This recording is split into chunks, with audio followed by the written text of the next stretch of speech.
Hey, what's happening, y'all? God bless you. Pray that you guys are having a good day. I want to share a little something with you guys.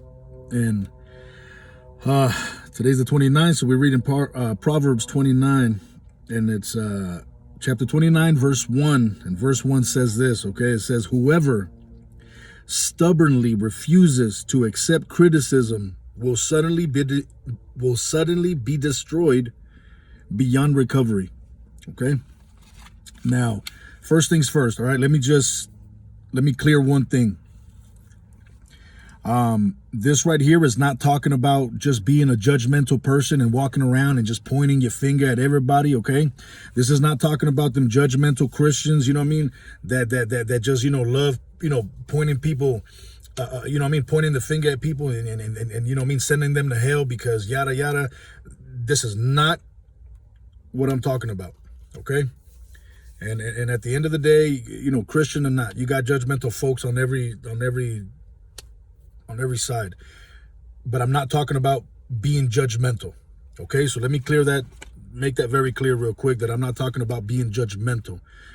I'm talking about like when you a knucklehead and your mom and your dad are trying to look out for you, but you choose to think, oh, you're old. You know what I mean? That might have been how it was back in your day. That ain't how it is now.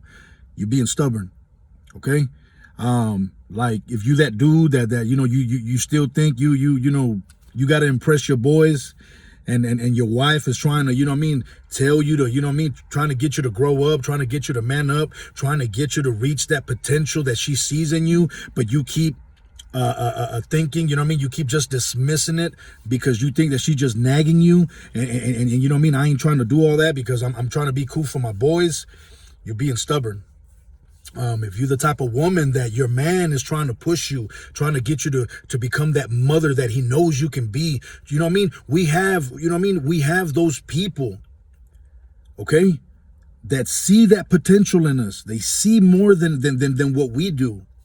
A lot of times we're blind to that stuff and we choose to be stubborn because we're refusing to grow.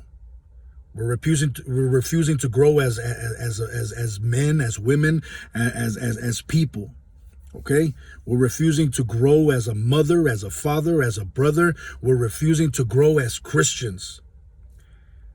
Again, I'm not talking about just folks being judgmental, okay? I'm talking about folks that bring an issue to you because they want to see you reach your full potential, because they want to see you be the man that God created you to be, because they want you to become the woman that God made you to be. Okay? We have to do better. And I'm especially talking to the church right now. I'm talking to my fellow Christians. We got to do better. We have got to do better. Okay? Whoever stubbornly refuses to accept criticism will suddenly be destroyed beyond measure? My bad. Beyond recovery. Okay? It comes to a point where if you keep refusing to change, if you keep refusing to do something about that issue, you become so numb to it. You become so used to it that you end up not doing nothing about it, and it ends up taking you down this road where it destroys you. It consumes you. How many people have lost their families? How many people have lost jobs? How many people have lost friendships? All because they refuse to change whatever it is that needs to be changed. Like I'm trying to plead with y'all. Men of God, grow up. Women of God, grow up. How many families are suffering all because we refuse to grow up? How many marriages are failing because we refuse to grow up? How many of us, come on. Children, if you're still at home with your mom and dad, come on now. It's very few and far in between where you got a mom and a dad that doesn't give a crap about you. 9 times out of 10, even if your mom and dad ain't perfect, they're still trying to look out for you. Listen to your mom and your dad. Yes, they might have been, they might have grew up back in the 60s and the 70s, the 80s, whatever it may be, but they still know what they're talking about, okay? Technology might have changed, but at the end of the day, the heart of man is still the same. We're still disobedient. We still want to do whatever it is that we want to do. We still think that we have it all figured out. It ain't that different, okay? The clothes might have changed. The cars might have changed. We might have technology now, but at the end of the day, the heart of man and the way that we think is still the same thing. Nothing has changed there.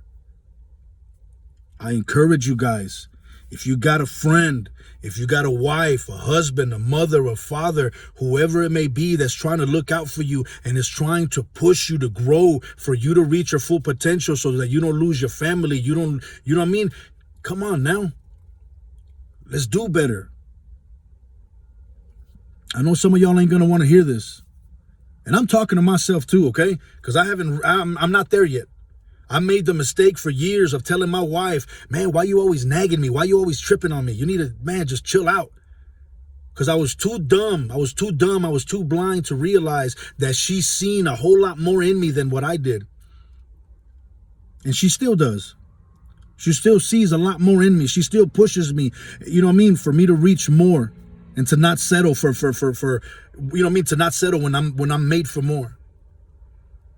So I encourage you guys. Continue growing. Ask God for wisdom. Humble yourself. Don't be prideful. Don't be selfish. Don't be stubborn. Humble yourself. If you need help, ask for help. But don't stay there.